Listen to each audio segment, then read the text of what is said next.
जीवों को बचा के रखा। आज इसी महापुरुष की देन है।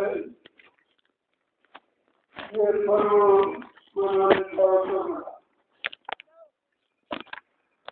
हिंदुस्तान में कोई किसी ने नहीं मालूम कि मुक्ति दिवस का मतलब क्योंकि आपने हिंदुस्तान में स्वतंत्रता दिवस, गणतंत्र दिवस, शिक्षक दिवस, जन्म दिवस को मना दिया। आपने बना मुक्ति दिवस किसी भी संत महापुरुष ने जितने आए जीवों को मुक्ति देने का ये पर्व और ये दिन मुकर्रर किया। यही तो महापुरुष की पहचान है कि समृत मालिक जब मृत्यु मंडल पर आएगा तभी है जीवों को नजात काल माया के देश से मुक्ति मिलेगी। नहीं तो कितने सतयुग त्रेता द्वापर कलयुग निकल गए। ये जीवात्माएं सब ही फंसी पड़ी। किसी ने निकालने का काम इस तरह ऐलान करके नहीं किया। इस महापुरुष ने ऐलान किया, इनका दिन निश्चित है, इतने जीवों को नाम से जोड़ूंगा, नाम दान दूंगा, उन सबको अपने जगह नाम जहाज पर बैठाकर इन जीवात्माओं को उनके घर पहुंचाऊंगा। और उसका कि जीवों में शंका संदेह भूल भ्रम न हो, ये काम मेरा होगा कि नहीं। तो उन्होंने मुक्ति दिवस से पर्व रखा। इसी पर्व की जानकारी हम सबको रखनी चाहिए। अगर मुक्ति दिवस की जानकारी होती तो फिर शंका नहीं होती। ये भी वो मुक्ति का दिन आया नहीं, किसी की मुक्ति हुई नहीं, कोई जीवात्मा जगी नहीं, अपने सच्चे घर मुकाम मंडल में पहुंची नहीं, तो ये पहुंचाने वाला कैसे चला जाएगा। अगर ये जानकारी आपको होती तो फिर शंका नहीं होती। इसलिए ऐसे महान पर्व को मनाने का अवसर प्रेमियों को बड़े भाग से मिलता है। आप लोग आए हो, ये तुम्हारा बात है। ऐसे पर्व में सम्मिलित होकर हमें आपको अपने सद्गुरु दयाल के प्रति अटूट श्रद्धा विश्वास कायम रखना चाहिए कि हमारा ये कार्य अवश्य होगा। इसे कोई भी रोक नहीं सकता। कहा था मैंने जिन जीवात्माओं को नाम दान दिया है उन सबको जगा दे और अपने नाम जहाज पर बैठा कर इन सबको इनके घर पहुंचाऊंगा। लोगों कितना बड़ा संकल्प है, कितनी बड़ी प्रतिज्ञा जो इस मृत्यु मंडल पर किसी ने की नहीं। फिर भी जीव बेचारा भ्रमित हो गया क्योंकि तुमने सत्संग बच्चों को संभाल के नहीं रखा। जब 10 जुलाई 1952 से लगातार मुताबिक कंटिन्यूस आपको सुनाया गया, समझाया गया, कराया गया, लेकिन तुम्हारी समझ में नहीं आया। चलो चलो जल्दी चलो, ध्वजारोहण का समय करीब है। इस झंडे के नीचे आने का मतलब है ये छत्र छाया, ये सुरक्षा की छत्र छाया है और इसके नीचे सबको आना पड़ेगा, बाकी तो कोई नहीं रहेगा। वो तो पहले ऐलान किया जा चुका है कि हिंदुस्तान में जितने काले नीले पीले हरे लाल झंडे लिए घूम रहे हैं, एक दिन ये सब अपने झंडों को फेंक कर इस जय गुरुदेव प्रभु परमात्मा नाम के झंडे के नीचे आगे खड़े हो जाएंगे और सब तक सुख शांति मिलेगी। ये ऐलान किया गया था कि जन जन की जबान पर जब जय गुरुदेव नाम आएगा सच्ची स्वतंत्रता का मानो तब आनंद उठाएगा। जय गुरुदेव मिटाने वाला स्वयं वही मिट जाएगा। कितनी यानी मतलब ऐसा ऐलान इस धरती पर किसी ने किया नहीं। ये सृष्टि के प्रथम महापुरुष जिन्होंने जीवों के हित के लिए इतना बड़ा ढिंढोरा पीटा और जन जन के कान तक आवाज पहुंचाई, यानी इतना प्रचार प्रसार भी इस धरती पर किसी ने नहीं किया इतना समर्थ गुरु बाबा जो गुरुदेव जी महाराज।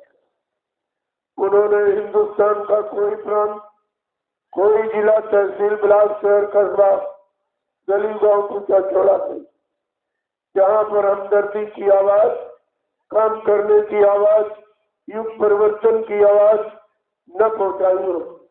ये सब चीजें आपको ध्यान में रखनी चाहिए। अगर प्रेमियों ने इन वचनों को ध्यान में रखा होता वहाँ शंका का कोई विषय नहीं है, क्योंकि अभी किसी काम की शुरुआत नहीं हुई और तुमने उस महापुरुष के जाने की शुरुआत बताने शुरू की। यही तो मूल ब्रह्म जीव का और इसी को आपको दूर करना है। तो इसलिए आज इस पर्व को बड़े हर्षोल्लास के साथ मनाने का समय है। ये पुण्य पावन घड़ी कितने परिश्रम, त्याग, संघर्ष, यात्राओं के झेलने के बाद ये जीवों को नसीब हुई है। लेकिन जीव बेचारा क्या जाने सीख, उसे तो मालूम नहीं कि महापुरुष कितना कष्ट उठा दे और जीवों को खड़ा करते, कितनी मेहनत करते हैं।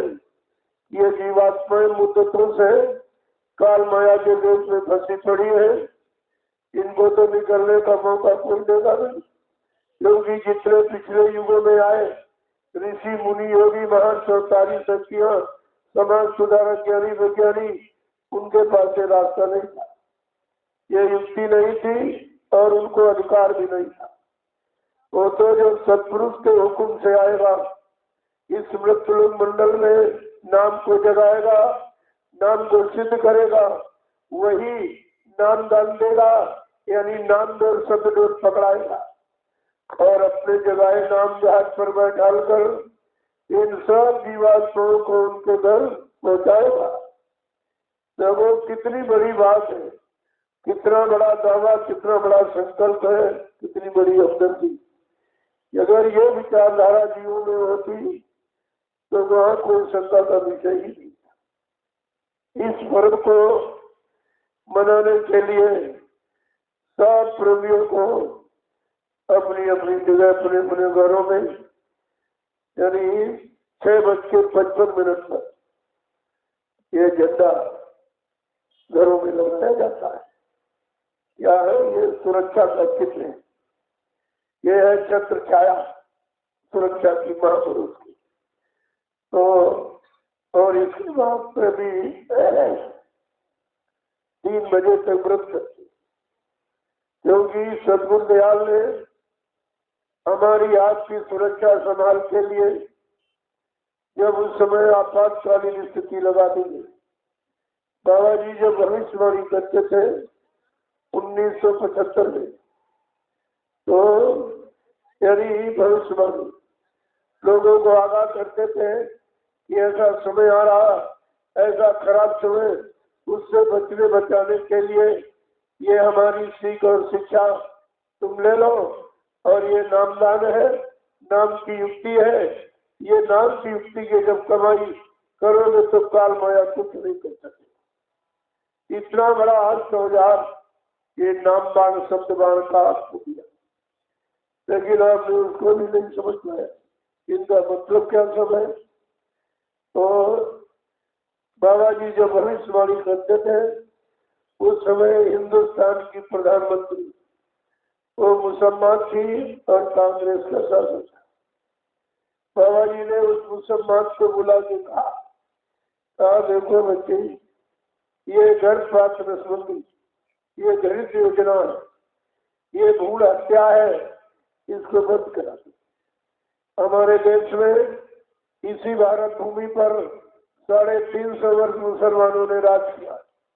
उन्होंने भी ऐसी घृत व्यवस्था को कभी नहीं लागू किया, ये गर्भपात नसबंदी को। और 250 वर्ष मुसलमानों ने राज किया इसी धरती पर। उन्होंने भी गर्भपात नसबंदी जैसी घृत योजना को कभी हस्ताक्षर नहीं किया। और भगवान कृष्ण ने इसी घृत व्यवस्था पर अपने मामा कंस का वध कर दिया। उसने अपने बहन के 7 बच्चों को गर्भ में नष्ट किया था। गर्भपात की सजा भगवान कभी माफ नहीं करता है। इसलिए बाबा जी ने उस मुसलमान प्रधानमंत्री से प्रार्थना किया, अरे भाई तुम ये कार्य क्यों करती हो? आगे आने वाला भारतीय इतिहास तुम्हें कभी माफ नहीं करेगा। एकदम स्पष्ट था। और कहा ये भारत देश आजाद हो गया। आजादी की खुशहाली के लिए जो भारतीय संविधान सप्त ऋषियों के द्वारा लिखा गया, ये सप्त ऋषियों के, एक ने नहीं लिखा, सप्त ऋषियों के यानी परामर्श और मत और विचार से ये खुशहाली के लिए लिखा गया। और इसमें यह भी लिखा है, पहला कानून है भारतीय संविधान का कि जिस दिन हमारा देश आजाद हो जाएगा, चुंगी, टैक्स बैरियर, परमिट, लाइसेंस जैसी घृत व्यवस्था को स्थान नहीं दिया जाएगा। महंगाई, गरीबी, बेरोजगारी को रुकवा दिया जाएगा और बढ़ते हुए टैक्सों की भरमार को रोक दिया जाएगा। तुम 2 बच्ची दुआदार कर रही हो, क्यों भारतीय संविधान पर कलंक लगा रही हो? आगे आने वाला भारतीय इतिहास तुम्हें कभी माफ नहीं करेगा। सच्ची और सही सलाह देने पर वो मुसलमान प्रधानमंत्री नाराज हो गई।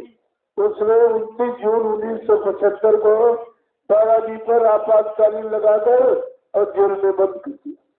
देखिए आप, यानी अच्छी देख भली सगा कल्याण लाभ की सलाह देने पर महापुरुषों के साथ कैसा व्यवहार हुआ। और फिर उन पर दबाव डाला जेल में, कहा अपने भक्तों से हमारा प्रचार करा दीजिए, मैं आपको एक हेलीकॉप्टर दूंगी और बहुत सारा पैसा। बाबा जी ने तपक के जवाब दिया, अरे होश में है, किससे बात कर रही है? अगर तुझको अपनी अमीरी पर गर्व है तो मुझको अपनी फकीरी पर नाज है। मेरा जेल में आने का मुहूर्त, देखो महापुरुष मुहूर्त बता रहे थे, कैसी विचित्र लीला है। कहते मेरा जेल में आने का मुहूर्त है, और जब वो मुहूर्त घड़ी जब तक नहीं खत्म होगी तो मुझे जेल से निकाल भी नहीं सकती, और जिस दिन मुहूर्त घड़ी खत्म हो जाएगी तो मुझे एक पल घड़ी के लिए जेल में रख भी नहीं सकती है। ऐसा कहने पर वो मुसलमान प्रधानमंत्री नाराज हो गई। उसने बाबा जी को बेड़ी अस्तरी करा दी। ऐसा देखिए जो डकैत कतरी को सजा दी जा रही है, वो संत महापुरुष को क्या होगा, परिणाम कितना खतरनाक होगा।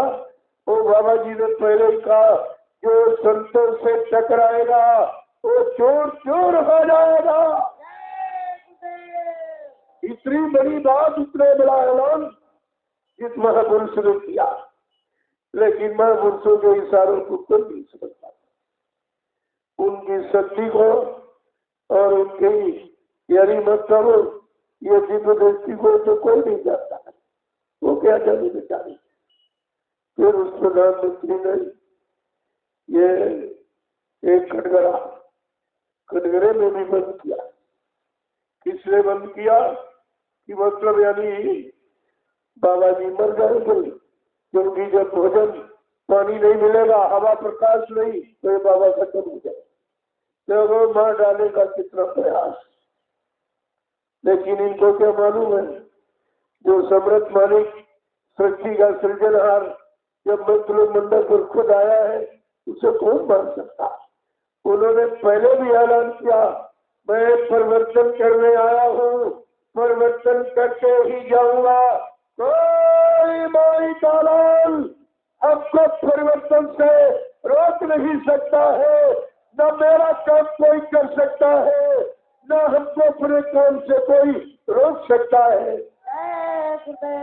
इतना बड़ा चैलेंज, और जिसने सारे देश में ऐलान कर दिया, लेकिन बेचारे कुछ नहीं सकते। उनकी समझ में नहीं कुछ आया ये सब क्या है, क्यों ऐसा ऐलान हो रहा।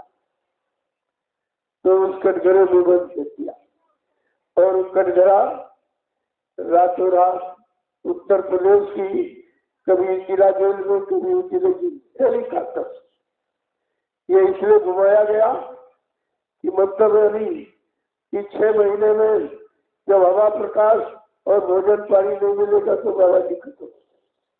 ये विचार, और प्रेमियों को पता नहीं क्यों तुरंत घुमा रहे हैं।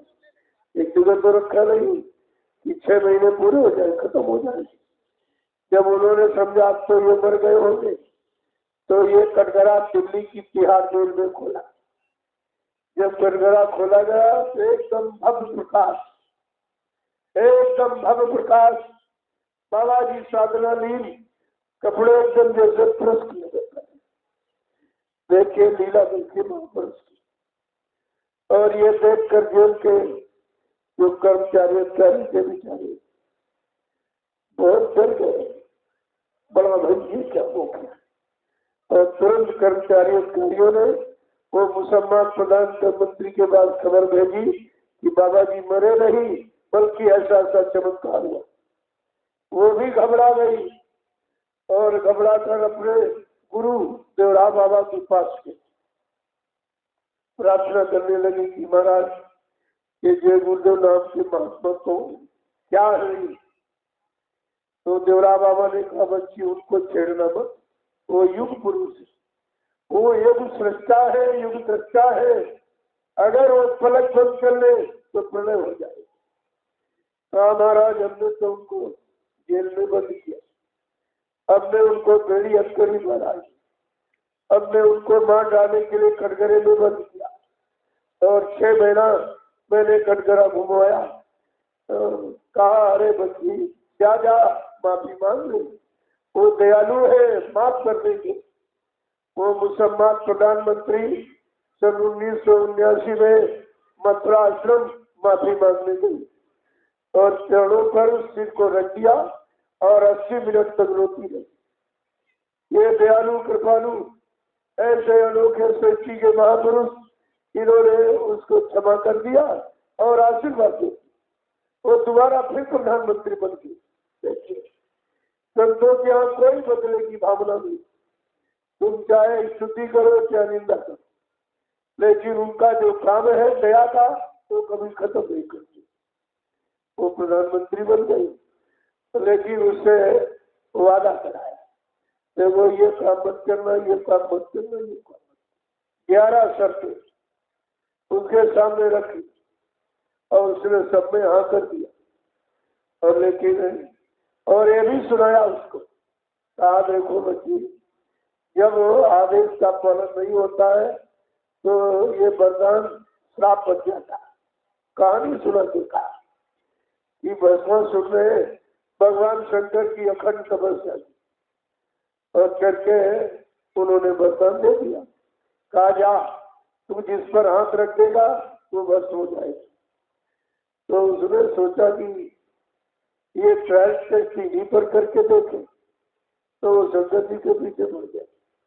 अब शंकर जी भागने के आशीर्वाद देते भागने लगे पार्वती को बड़ा कष्ट हुआ कि अब तो बड़ा मुश्किल है, ये तो सोचते समझते हैं नहीं और एकदम वरदान दे देते। तो वो कहने लगी पार्वती, अरे भाई क्यों उनके पीछे चलो, तुमको हमें चाहिए तो हम तो तुम्हारे साथ तुम पर खुश है। तो वो रुक गया और कहा, लेकिन एक बात है, हमारे भगवान शंकर जो तांडव नृत्य करते थे, एक सिर पे हाथ एक कमर पे हाथ रख के, वो मुझे बड़ा अच्छा लगा था। अरे भाई तुम जरा वो करके दिखाइए। अब वो इतना कामंद मदान हो गया कि भूल गया कि यही तो वरदान मिला हुआ। तो फिर से उसने अपने सिर पे हाथ रखा कमर में और जैसे नाचने का प्रयास किया वैसे बस वो तो सब पर, अरे भाई रायफल चाहे तुम्हारे कंधे की हो या किसी और के कंधे पर, वो तो बड़ा काम करेगी। सुना दिया तो वो खत्म हो गया। और ये जब सुना दिया उसको तो मुसलमान चल पड़े, जैसे प्रधानमंत्री बन गई सब भूल गए, सब उल्टे वही कार फिर करने लगी। तो प्रेमियों ऐसा हुआ कि वो वरदान एकदम श्राप बन गया। अब पूरा उसका परिवार गोली का शिकार हुआ और सब अकाल मौत में चले गए, सब प्रतियोगी भी।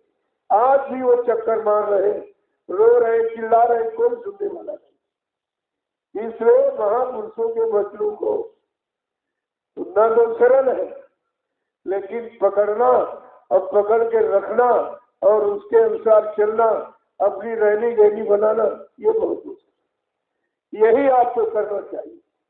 अगर एक एक वचन को लोगों ने संभाल के रखा होता तो आज ये गुरु परिवार में शंका का विषय नहीं था, कोई शंका नहीं।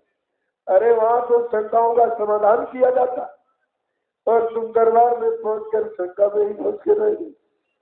ये है बच्चों को न मानने की सजा, यही सजा न मानने की सजा है।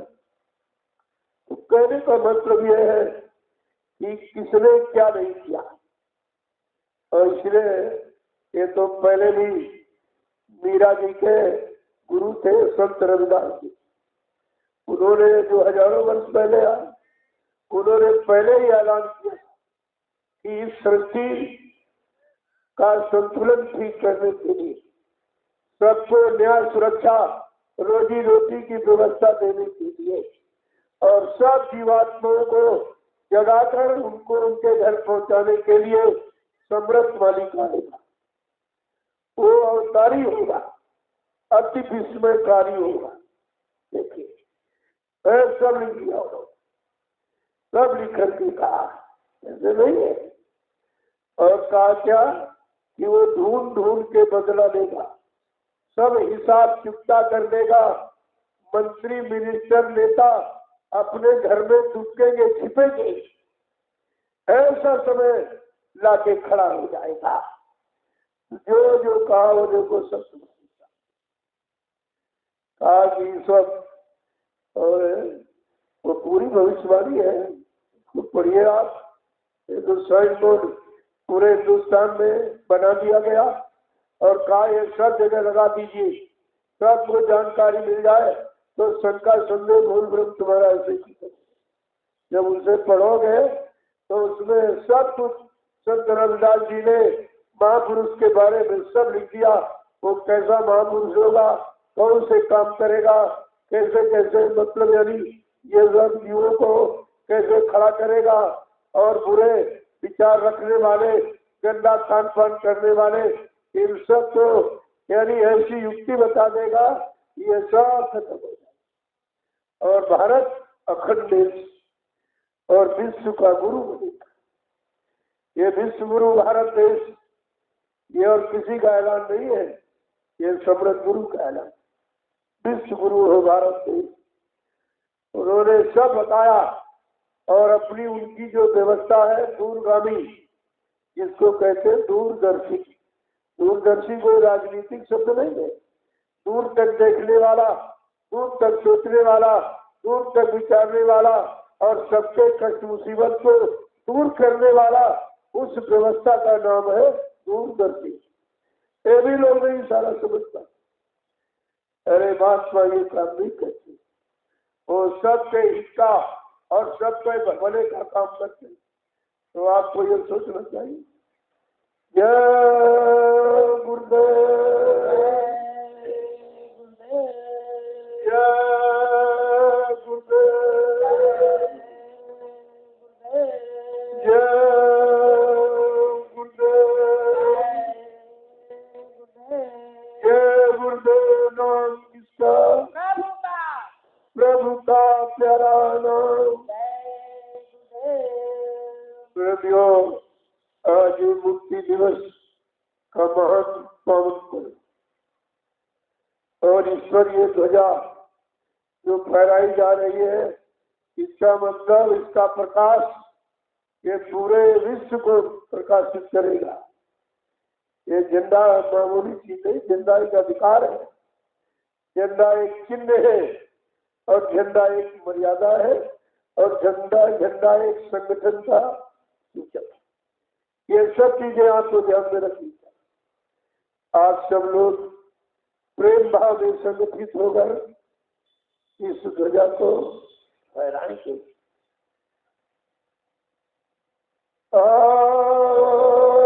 मुक्ति दिवस मनाए, मुक्ति दिवस मनाए,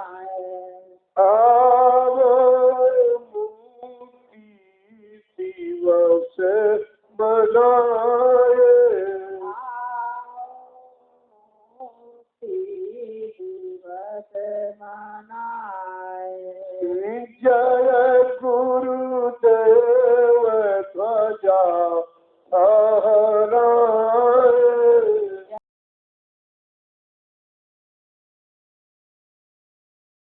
जय गुरुदेव ध्वजा फहराए, जय गुरुदेव ध्वजा फहराए, जय गुरुदेव ध्वजा फहराए। इस तिथि को गुरु दर्शन पाया, इस तिथि को गुरु दर्शन पाया, काली रात समूल में साया, काली रात समूल नसाया। आओ हम सब दीप जलाए, आओ हम सब दीप जलाए, जय गुरुदेव ध्वजा लहराए, जय गुरुदेव ध्वजा लहराए। आओ मुक्ति दिवस मनाए, आओ मुक्ति दिवस मनाए, जय गुरुदेव ध्वजा फहराए, जय गुरुदेव ध्वजा लहराए। आपत काल की अंधियारी ने, आपतकाल की अंधियारी ने, गुरु को पकड़ा हत्यारी ने, गुरु को पकड़ा हत्यारी ने, आपत काल की अंधियारी में, आपतकाल की अंधियारी ने, गुरु को पकड़ा हत्यारी ने, गुरु को पकड़ा हत्यारी ने। अब वो दिन प्रभु कभी न आए, अब वो दिन प्रभु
संकल्प न मिटाए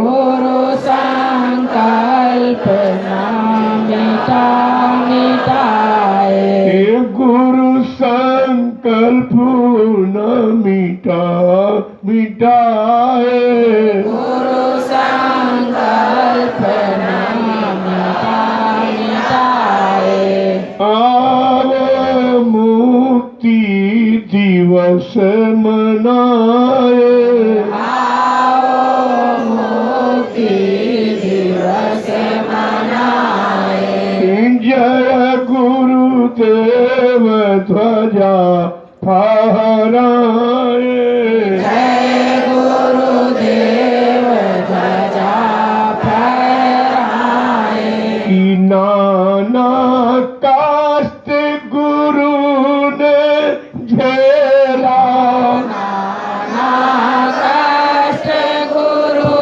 ने झेला जीवों के हित लीला खेला जीवों के हित लीला खेला नाना कष्ट गुरु ने झेला नाना कष्ट गुरु ने झेला जीवों के हित लीला खेला जीवों के हित लीला खेला ऐसे गुरु को धन्य मनाए ऐसे गुरु को धन्य मनाए आओ मुक्ति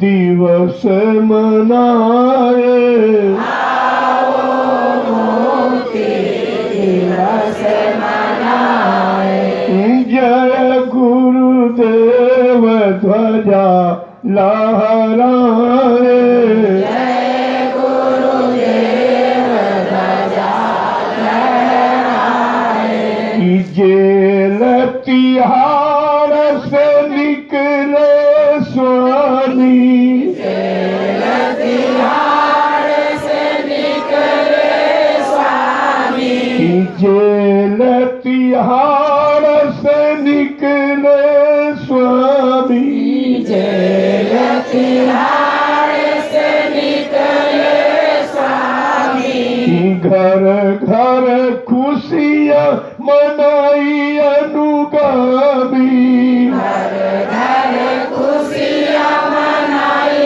अनुगामी प्रेमी भूले नहीं समाए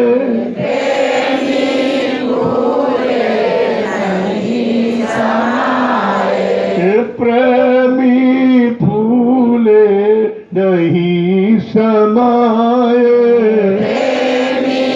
भूले नहीं समाए जय गुरुदेव ध्वजा लहराए जय गुरुदेव ध्वजा लहराए आओ मुक्ति दिवस मनाए आओ मुक्ति दिवस मनाए जय गुरुदेव ध्वजा लहराए जय गुरुदेव ध्वजा लहराए आने वाले हर शासन से आने वाले हर शासन से लिखित निवेदन अभिनंदन से निवेदन अभिनंदन से लिखित निवेदन अभिवादन से निवेदन अभिवादन से ऐसा दिन वो कभी न लाए ऐसा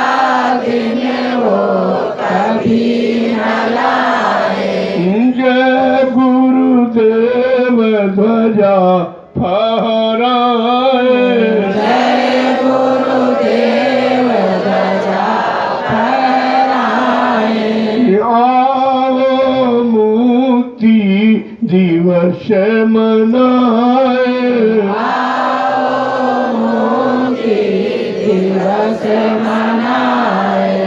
जय गुरुदेव ध्वजा फहराए।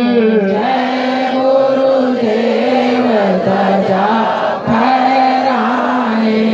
इस दिन जो भी ध्वज फहराए, इस दिन जो भी ध्वज फहराए। सतयुग स्वागत लाभ कमाए। स्वागत लाभ कमाए। इस दिन जो भी ध्वज फहरावे, इस दिन जो भी ध्वज फहराए। सतयुग स्वागत लाभ कमाए। सतयुग स्वागत लाभ कमाए। जन्म मरण उसका छूट जावे। जन्म मरण उसका छूट जावे। जन्म मरण उसका छूट जावे। जन्म मरण उसका छूट जावे। आओ मुक्ति दिवस मनाए।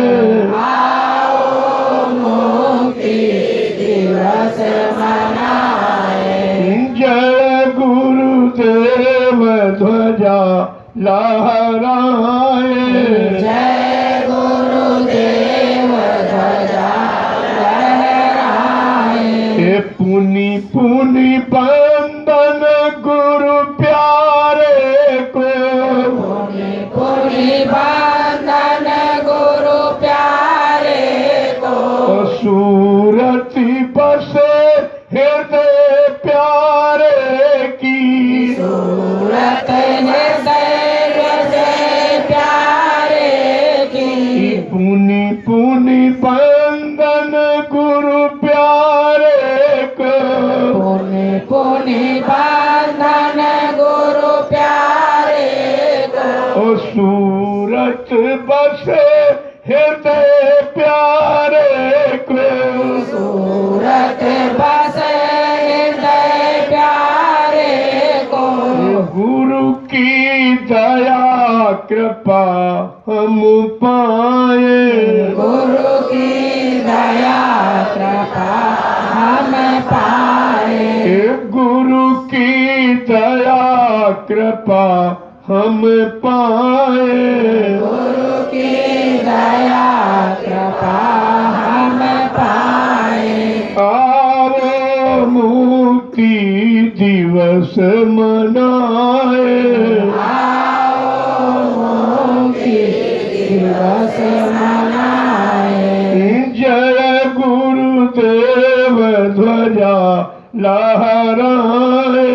जय गुरुदेव ध्वजा लहराए। वेद शास्त्र का काम यही है। वेद शास्त्र का काम यही है। सच्चा प्रभु का नाम यही है। सच्चा प्रभु का नाम यही है।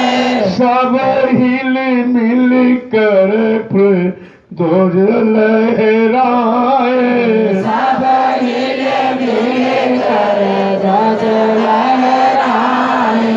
आओ मिल आओ मुक्ति दिवस मनाए।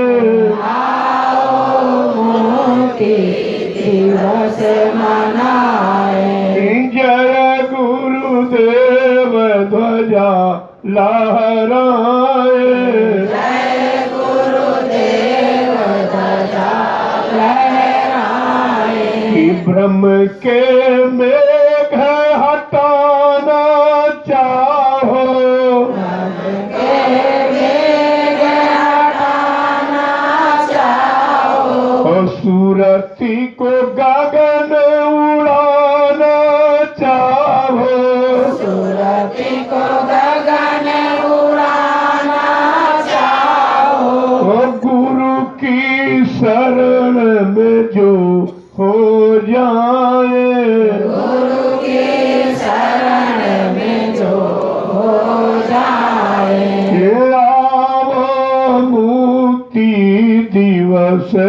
मनाए, आओ मुक्ति दिवस मनाए, आओ मुक्ति दिवस मनाए, आओ मुक्ति दिवस मनाए, जय गुरुदेव ध्वजा लहराए, जय गुरुदेव ध्वजा लहराए, इस दिन की है खुशहाली, इस दिन की है खुशहाली, हम सब की होगी दिवाली, हम सब की होगी दिवाली, हो मन मोद सभी ये गाए, ओ मन मोद सभी ये गाए, आओ मुक्ति दिवस मनाए, आओ मुक्ति दिवस मनाए, जय गुरुदेव ध्वजा लहराए, जय गुरुदेव ध्वजा लहराए, जय गुरुदेव, जय गुरुदेव,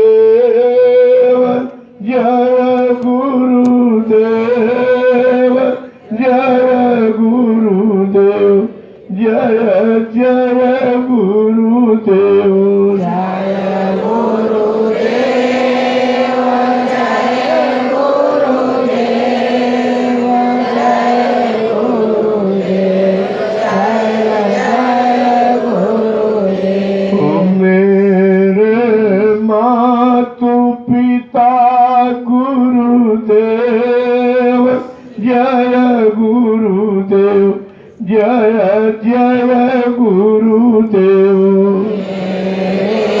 माता पिता गुरुदेव, जय गुरुदेव, जय जय गुरुदेव, सब देवन के देव गुरुदेव, जय गुरुदेव, जय जय गुरुदेव, सब देवन के देव गुरुदेव, जय गुरुदेव, जय जय गुरुदेव, जीव साज जग आए गुरुदेव, जय गुरुदेव, जय जय गुरुदेव, आज जग आए गुरुदेव, जय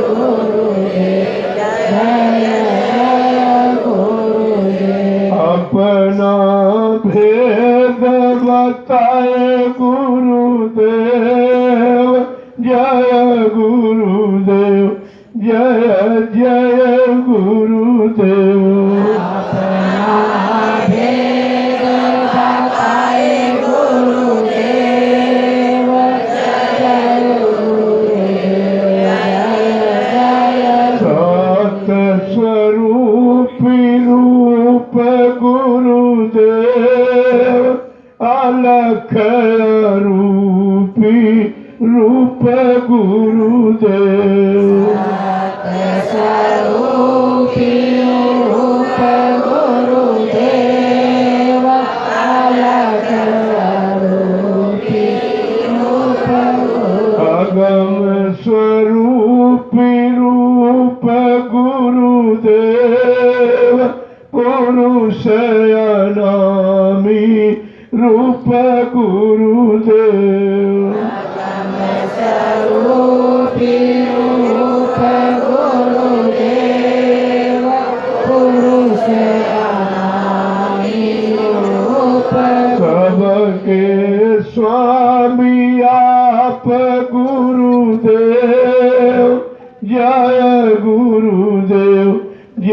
जय गुरुदेव। सबके स्वामी आप गुरुदेव,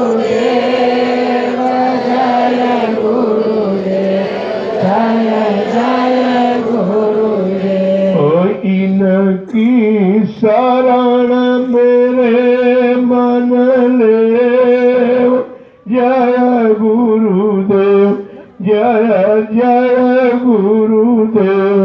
इनकी शरण में मन लेव, जय गुरुदेव, जय जय गुरुदेव। ओ तिनके चरण कमल मन सेव, जय गुरुदेव, जय जय गुरुदेव। तिनके चरण कमल मन सेव, जय गुरुदेव, जय जय गुरुदेव। ओ दाता गुरुदेव मेरे स्वामी गुरुदेव, जय गुरुदेव, जय जय गुरुदेव। दाता गुरुदेव मेरे स्वामी गुरुदेव, जय गुरुदेव, जय जय गुरुदेव। ओ मालिक गुरुदेव मेरे रक्षक गुरुदेव, जय गुरुदेव, जय जय गुरुदेव। मालिक गुरुदेव मेरे रक्षक गुरुदेव, जय गुरुदेव, जय जय गुरुदेव। ओ सतगुरु गुरुदेव मेरे प्रियतम गुरुदेव, जय गुरुदेव, जय जय गुरुदेव। सतगुरु गुरुदेव मेरे प्रीतम गुरुदेव, जय गुरुदेव, जय जय गुरुदेव। मौसम काल कुटिल खल कामी, तुम सब जानो गुरु अंतरयामी। मौसम कान कुटिल खल कामी, तुम सब जानो गुरु अंतरयामी। जय गुरुदेव ज्ञान देव मोई, सब ताजी भजो करूँ हम तोई। जय गुरुदेव ज्ञान देव मोहि, सब तजी भजन करहु मैं तोहि। की जो आरती गुरुदेव की गावे, धाम अनामी कावो पावे। जो आरती गुरुदेव की गावे, धाम अनामी कावो पावे। जय गुरुदेव, जय गुरुदेव, जय गुरुदेव, जय जय गुरुदेव। जय गुरुदेव, जय गुरुदेव, जय गुरुदेव, जय जय गुरुदेव। जय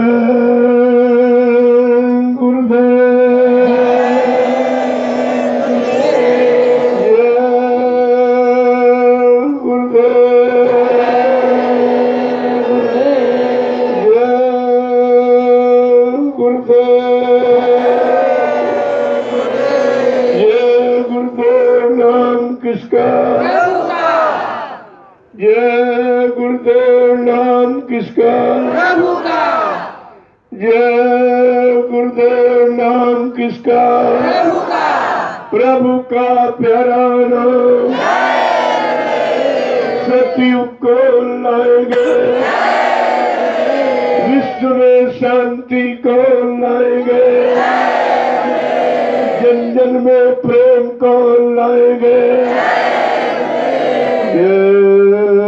गुरुदेव, आज मुक्ति दिवस के पावन पर्व पर देश के कोने कोने से, यानी तमाम प्रांत, जिले, शहर, कस्बों, गांव से जो निकल कर प्रेमी आए हुए हैं, ये बड़े ही सौभाग्यशाली है, क्योंकि ये पर्व किसी किसी को नसीब होता, सबको नहीं, और इसकी महिमा भी सबको नहीं मालूम कि मुक्ति दिवस का मतलब क्या है और ये क्यों शब्द आया, क्यों महापुरुष ने उच्चारण किया है। तो ये बात तो लोगों को समझनी चाहिए। जब ये लिखा, संत वचन कभी झूठे नहीं होते, जो कहते वो करके दिखाते, और उनके वचनों की पूर्ति को कोई रोक नहीं सकता।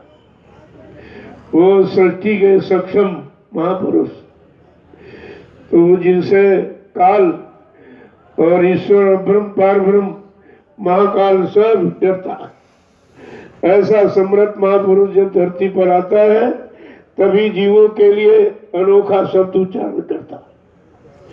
तो ये सब जानकारी अगर आपने कर ली होती और विश्वास हो गया होता तो अभी शंका कहाँ थी।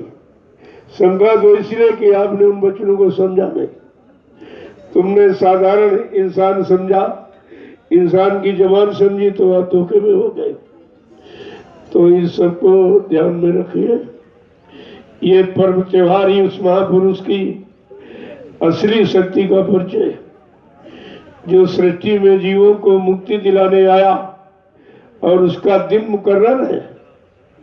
वो घड़ी मुहूर्त अभी आपको बताया नहीं गया, लेकिन ये कहा था कि मेरा समय और मेरी घड़ी और तिथि दिन सब निश्चित है, और जब तक वो नहीं आ रहा है मैंने सबको मौका दे दिया, ताकि कोई ये न कह सके कि हमको बाबा जी ने समय नहीं दिया, नहीं हम ये सब करके दिखा देते। तो कहा भाई कोई कर दे, अच्छी बात है, अच्छे समाज का निर्माण हो जाए, अच्छी चीज है तो, लेकिन कोई करके दिखा दे। इसलिए ये मौका सबको दिया गया। ये जरूर कहा था कि जब राजनीतिक लोग अपना हथियार डाल देंगे, कहेंगे न्याय सुरक्षा मेरे बस की नहीं, रोजी रोटी देना मेरे बस की नहीं, महंगाई, गरीबी, बेरोजगारी खत्म करने मेरे बस का नहीं है, और टैक्सों की भरमार रुकना भी मेरे बस का नहीं, चोरी डकैती करना, बलात्कार और जनी गंदे खान पान की बिक्री, ये रोकना मेरे बस की बात नहीं। तब कहा था, तब बच्चा मैं अपना ब्रह्मास्त्र उठाऊंगा। तो ब्रह्मास्त्र कुत्ते पर थोड़ी चलाया जाता, राक्षसों पर चलाया। कहा तब मैं अपना ब्रह्मास्त्र उठाऊंगा, और तुमने उनके ब्रह्मास्त्रों को बुला दिया। 2 ब्रह्मास्त्र, एक दूरदर्शी, दूसरा भूमज्योतर, 2 ब्रह्मास्त्र। और कहा है, और ऐसे ब्रह्मास्त्र जब ये उठेगा तो समाज देश में कौन से काम होंगे। तो आपने ये भी नहीं समझा है, ये भी अनोखी बात, क्योंकि जब राइफल के नाल से गोली निकल जाती तो प्रेमियों परिणाम तो बाद में आता। क्या गोली निकले पहले कोई परिणाम गोली का बता देगा? जब गोली निकल जाती है बाद में परिणाम आता कि भाई मर गया, बच गया कि घायल हो गया। लेकिन सदगुरु दयाल सम्राट माली का ऐसा ब्रह्मास्त्र जो नबी उठा न चला और परिणाम पहले बता दिया, ताकि जीवों को शंका न हो कि बाबा जी का ब्रह्मास्त्र उठेगा तो देश समाज के कौन से काम होंगे, हम सबको क्या मिलेगा। तो उन्होंने शंका संदेह को दूर करने के लिए पहले परिणाम घोषित कर दिया कि दूरदर्शी आएगी, धरा पर सतयुग लाएगी। दूरदर्शी का ऐलान, स्वर्ग बनेगा हिंदुस्तान। दूरदर्शी का पैगाम हर बच्चे को देगी काम। दूरदर्शी आएगी, माँ बहनों को लाभ पहुंचाएगी। दूरदर्शी का संकेत 100 मन बीघा देंगे खेत, और दूरदर्शी का उद्देश्य विश्व गुरु हो भारत का। ऐसा ऐलान महापुरुष का, जिसको अभी तो लोग नहीं समझते। और उसी महापुरुष का जो घोषणा पत्र जिन्होंने अपने हाथ से 88 पेज का लिखा, उसी घोषणा पत्र की नकल की जा रही। जो ये काम की आवाज लगा रहे लोग, तो सब उसी के, क्योंकि महापुरुष दिव्य दृष्टि है, भूत वर्तमान सब एक ही जगह बैठ के देख रहे हैं। तो उनका जो भी कथन है वो सब दूरगामी है, आगे आने वाले समय में के लिए। इसमें अच्छे काम की नकल करना भी अच्छी बात है, वो तो अच्छी चीज है, और हो जाए सबके हित में तो बहुत अच्छी चीज। कहा तुम सब लोग अगर ये समाज देश का काम कर दो तो मैं जीवात्माओं को साफ करके इनको उनके घर पहुंचा दूं, तो सबका काम। और जब कोई नहीं तैयार तो कहा मैं दोनों काम कर दूंगा, इधर का काम भी उधर करना। लेकिन ये कहा धरो धीरज न घबराओ, अभी तो काम बाकी है, इधर का काम बाकी है और उधर का काम बाकी है। का कोई काम नहीं, न इधर खुशहाली मिली है न जीवात्मा घर पहुंची, अभी तो दोनों काम बाकी पड़े। और तब तक आपने ऐलान कर दिया कि काम करने वाला चला गया, तो तुम्हारा तो यही का काम नहीं कोई कर सकता, उधर की बात तो छोड़ दीजिए। जिस महापुरुष ने दोनों तरफ लौकिक पारलौकिक भौतिक आध्यात्मिक जिस्मानी नूरानी अंतर्मुखी बाहरमुखी जो दोनों तरफ का संकल्प लेके, यानी जिन्होंने ऐलान किया है कि मैं इधर का भी काम करूंगा और उधर का भी काम करूंगा। अगर तुम लोग कर सकते हो तो कर लो, और नहीं कर सकते हो तो वो काम दो तरीके से, एक तो सक्षम हो तो खुद कर लो, अगर तुम्हारे बस का नहीं है जो कर रहा उसको सहयोग दे दीजिए। तो तीसरा तरीका नहीं काम करने, और तुम्हारी समझ में एक भी नहीं आया, ना खुद कर सकते हो ना सहयोग की भावना बनी अभी, इसीलिए तो देर है, उधर कोई देर नहीं। महापुरुष ने पहले ऐलान किया मैंने सारा परिवर्तन का मसाला, सारी खुशहाली का मसाला तैयार कर दिया, और जिस दिन तुमको इसके काबिल देखूंगा तुम सबको सौंप दूंगा। अब काबिलियत का पता कैसे चले, तो कहते परीक्षा के द्वारा। जब परीक्षा ली जाती तभी तो योग्यता काबिलियत की परीक्षा जानकारी होती है। और जब जो 60-65 साल पढ़ाया लिखाया जिस महापुरुष ने, तो कहा जरा एक छोटी सी परीक्षा लेके देखे कि हमारी शिक्षा को कितने लोगों ने अमल किया, कितने लोगों ने संभाल के रखा। एक छोटी सी परीक्षा की वो सब फेल हो गए। उस परीक्षा में सब झटके में चली गई, किसी समझ में कुछ नहीं आया। जबकि ये भी कहा आगे भविष्य में बच्चा एक ऐसा खेल खेलूंगा, ऐसी लीला करूंगा, मेरे खेल और लीला को देखकर तुम भ्रमित मत हो जाना और भजन करके मेरा इंतजार करना। वो छोटे से खेल और छोटी सी लीला में मुट्ठी भर लोग बचेंगे, उन्हीं से परिवर्तन हो जाएगा। परिवर्तन गरीबों से और झोपड़ियों से होगा। इतनी बड़ी बात कितना बड़ा है। परिवर्तन अध्यक्ष मंत्रियों से नहीं, वक्ताओं नेताओं से परिवर्तन नहीं होगा, परिवर्तन महापुरुष की युक्ति से होगा। और कहते कि किसी सर पर देवता बैठा दे, किसी सर पर भूत बैठा दे, तुम्हारा काम करा देंगे। लेकिन तुम्हारा लक्ष्य उद्देश्य प्रभु प्राप्ति का है, तुम भजन करो और ये काम तुम किसी से करवा देंगे। ये सब ऐलान आपके सामने किया गया, लेकिन आपने किसी ऐलान और किसी वचन को संभाल के रखा नहीं। वही तुम्हारे लिए शंका का कारण बन गया और भूल भ्रम संदेह में फंस गए और अच्छी चीज तुम्हारे हाथ से निकल गई। जय गुरुदेव। तो आज जहां भी बैठो आपस में प्रार्थना और अच्छे सच्चे यानी शब्दों की चर्चा करो। आज का वक्त इधर उधर की बात करने का नहीं है, मुक्ति दिवस है।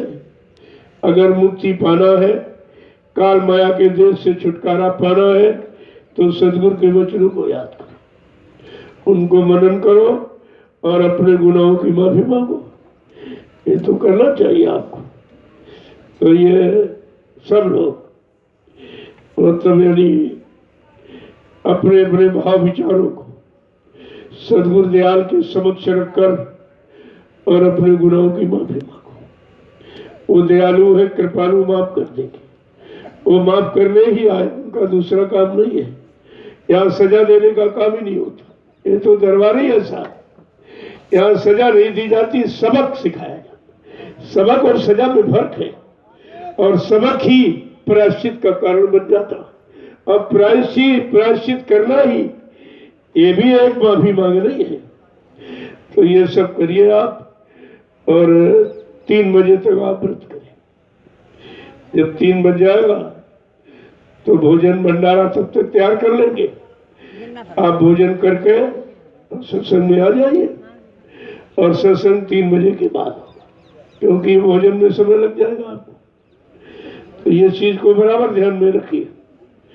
आज का पर्व विशेष पर्व है, जो हिंदुस्तान में कभी किसी ने लागू नहीं किया। जो ऋषि मुनि योगी महर्षियों के बनाए त्योहार, वो तो सब आप जान गए हो, वो केवल यही शरीर इंद्रियों के भोगों तक सीमित है उनके त्योहार। लेकिन सदगुरु दयाल का ये त्योहार का चुनाव बिल्कुल अनोखा, कि जीवात्मा अपने घर जाए, सच्चे घर मालिक से मिले, काल माया के देश से छुटकारा मिले, दुख तकलीफों से अलग हो जाए। ऐसा दिन किसी ने आज तक मुकर्रर नहीं किया। आपको यही सब सुन करके तो पूर्ण विश्वास रखना चाहिए कि मेरा काम जरूर होगा। कहा था मैं परिवर्तन करने आया हूं और परिवर्तन करके ही जाऊंगा। कोई शंका का विषय नहीं है।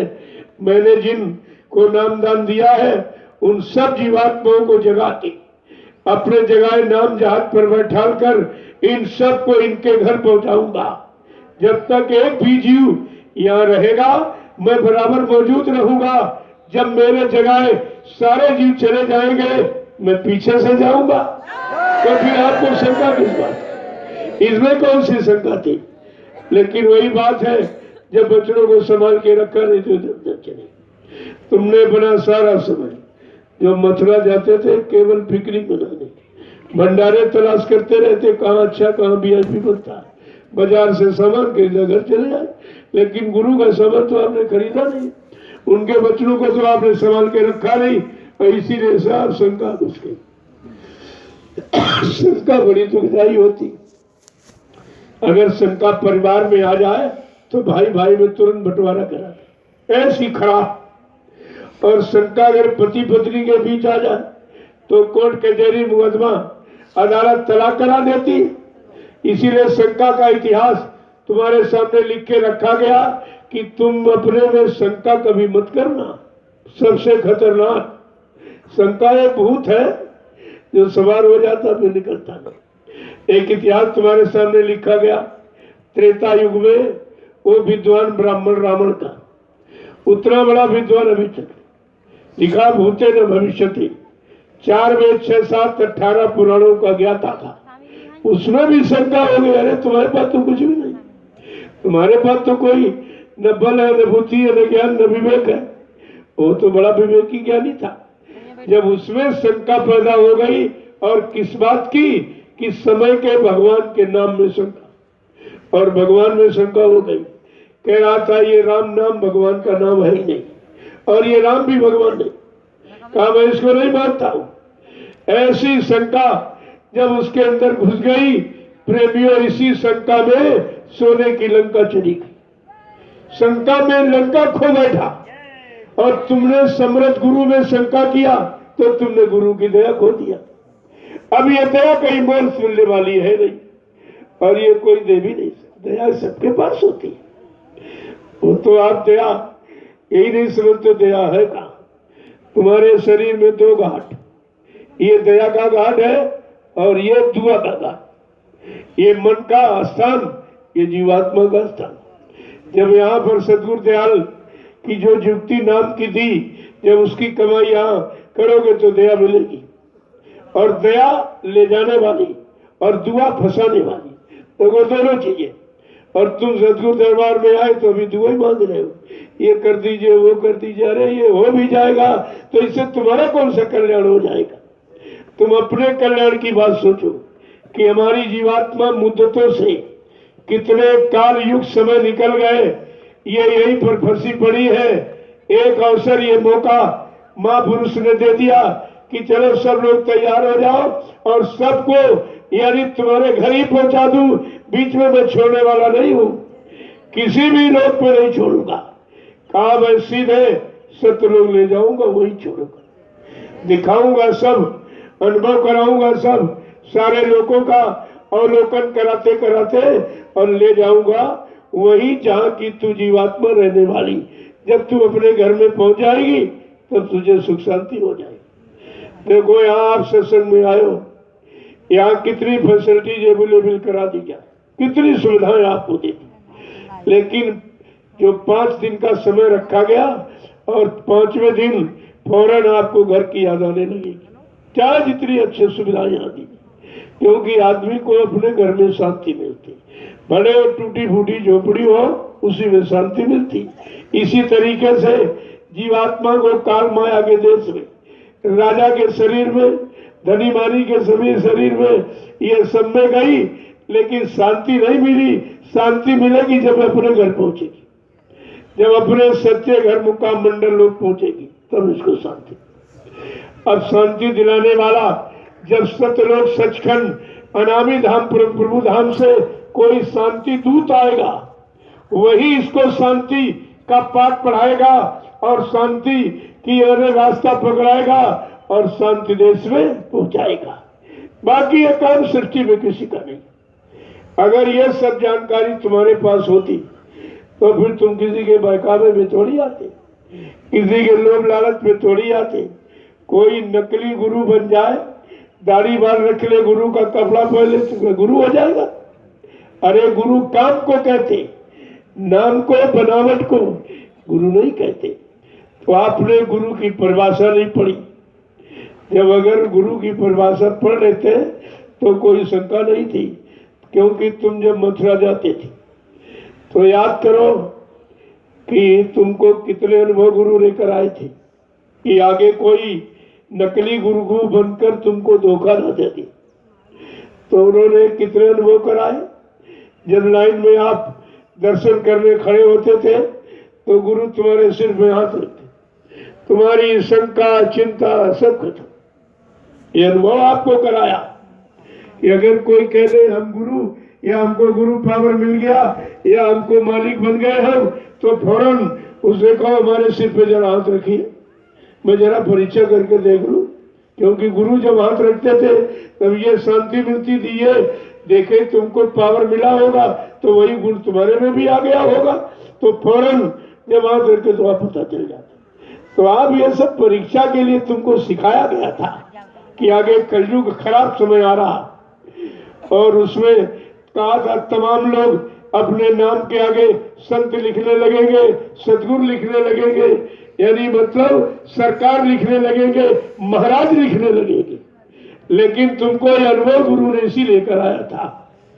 और दूसरा, जब गुरु के हाथ में आप सेवा पकड़ाते थे तो गुरु जी क्या कहते कि तुम्हारी बरकत हो जाएगी, यानी आध्यात्मिक चढ़ाई तुम्हारी शुरू हो जाएगी, और जो तुमने पाप कर्म किया उसमें माफी दिला दूंगा।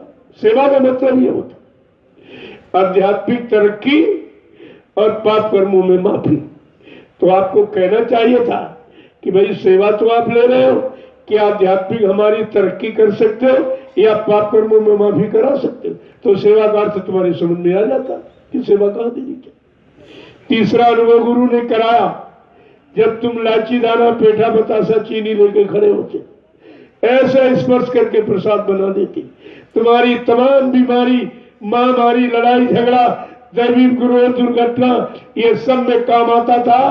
तो आपको कहना चाहिए कि अगर गुरु ने पावर दे दिया, मालिकाना दे दिया, तो जरा प्रसाद बना दीजिए। जो गुरु का बनाया प्रसाद जिनमें ने काम आता था, अगर तुम्हारा बनाया काम आने लगे तो मान लूंगा तुम गुरु हो गए, लेकिन बगैर मान्यता के ऐसे। जब लक्षणों की पहचान करो तब आपको मान्यता कहनी चाहिए थी, और तुम्हारे पास कोई पहचान लक्षणों की यही नहीं था। सब फंस गए, एकदम झगड़े झंझट में चले गए हो, और उनको भी नहीं मालूम है कि गुरु बनना कितना खराब। जो 7 जन्म आगे 7 जन्म पीछे जीव के पाप कर्मों को धोना जानता है, वो गुरु का काम है। इसलिए बाबा जी ने कितनी बार आपसे कहा कि सब कुछ करना लेकिन गुरु मत बनना।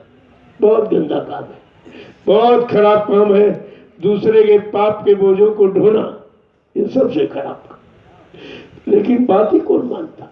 जब शंका का भूत चढ़ गया तो समझ में कुछ नहीं आता। जब लोभ लालच का भूत चढ़ जाएगा तब भी समझ में कुछ नहीं आएगा। ये दोनों चीजें आपको ध्यान में रखनी चाहिए।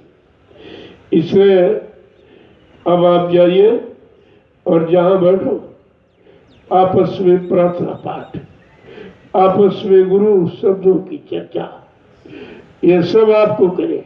ये आज मौका आपको इसीलिए दिया गया, ये इधर उधर की बातें करने के लिए नहीं है। आप आए हो एक अच्छे यानी पर्व पर सम्मिलित होकर, यहाँ से कुछ अच्छाई लेके जाओ और बुराइयों को छोड़ के जाओ, तब तो तुम्हारा पर्व में शामिल होने का मतलब निकला। और जैसे आए थे वैसे ही लौट गए, और उससे खराब होके लौटे तो फायदा क्या हुआ। फिर एक किराया भाड़ा समय आपने खर्च किया तो व्यर्थ चला जाएगा।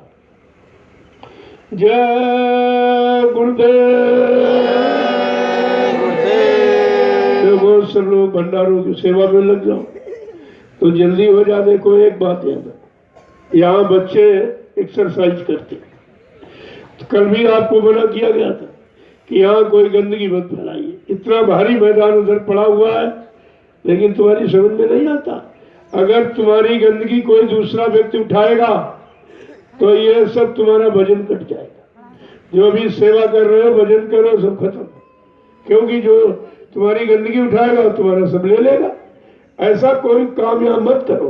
ऐसी छाप छोड़ के जाओ ये लोग तुमको हमेशा याद करें और हमेशा ये कहे कि भाई उन लोगों को फिर बुलाइए, अब फिर कोई एक कार्यक्रम रखा जाए। लेकिन तुम यहाँ गंदगी फैला के जाओगे तो ये कौन सी तुम्हारी तारीफ है। और जो उठाएगा तुम्हारी गंदगी तुम उसके पाप के बोझे से दब जाओ। इसलिए अपनी गंदगी यहाँ हटाने आए हो कि दूसरे से उठवाने आए हो, ये भी तुम्हारी समझ में नहीं आ रहा कि हम ये कर क्या रहे। इतने पावन पवित्र कार्यक्रम में आए हो तो पवित्रता का, स्वच्छता का परिचय दीजिए आप। और ये बच्चे यहाँ एक्सरसाइज करते, ये अपनी तैयारी कर रहे हैं, तो इनके उसमें कोई बाधा मत डालिए आप। ये ध्यान रखिए और पूरा उनका ग्राउंड साफ रखिए आप। और ऐसे गंदगी है तो 5-7 लोग फाड़ा उठाओ, फौरन गंदगी को उठाइए, गड्ढा खुद के दाब दीजिए आप, तो तुमको उसका लाभ मिल जाएगा। और जिन्होंने गंदगी की वो जीवन भर गंदगी ही ढोते रहेंगे, उन्हें कुछ मिलने वाला नहीं। 1% भी लाभ सत्संग को नहीं मिलेगा। इसलिए स्वच्छता का विशेष ध्यान रखिए। यहाँ कोई ऐसा काम आप मत करें कि लोग आपको बुरी नजर से देखें, बुरे शब्दों से प्रयोग करें। ये कोई अच्छी बात नहीं है। कल भी आपको सुनाया बताया गया, आज भी जब आप आदेश हुक्म नहीं मानते तो फिर लाभ क्या कमाओगे। इस तरह हमेशा ध्यान रखिए। उधर एक भारी मैदान खाली पड़ा हुआ था, चले जाइए टहलते टहलते कि थोड़ा टहलना भी हो जाएगा और उधर गंदगी भी रह जाएगी। और आप जहाँ रहते हो, जहाँ इंसान रहता वहाँ सफाई करता, गंदगी फैलाता, तुम्हारी समझ में कुछ नहीं आया। ऐसा कोई काम मत करो। जय गुरुदेव, जय गुरुदेव, जय गुरुदेव, जय गुरुदेव। नाम किसका? प्रभु का। जय गुरुदेव। नाम किसका? प्रभु का। जय गुरुदेव। नाम किसका? प्रभु का। प्रभु का प्यारा नाम। जय गुरुदेव। अब आप लोग अपने अपने टेंट में जाओ और आपस में बैठ करके सदगुरु दयाल के वचनों की पुनरावृत्ति। 4 वर्ष से आपको याद कराया जा रहा, 4 वर्ष से ऊपर हो गए। कम से कम कुछ तो ध्यान रखिए आप ये सब क्यों। अगर ये ध्यान रखोगे और गुरु के वचनों की माला फेरो, ये माला वाला नहीं काम करेगी, वचनों की माला, वही माला तुम्हारे काम आएगी, वही तुमको काल माया के देश से बचाएगी और निकाल के ले जाएगी। ये इशारा समझा करें आप, वचनों की माला।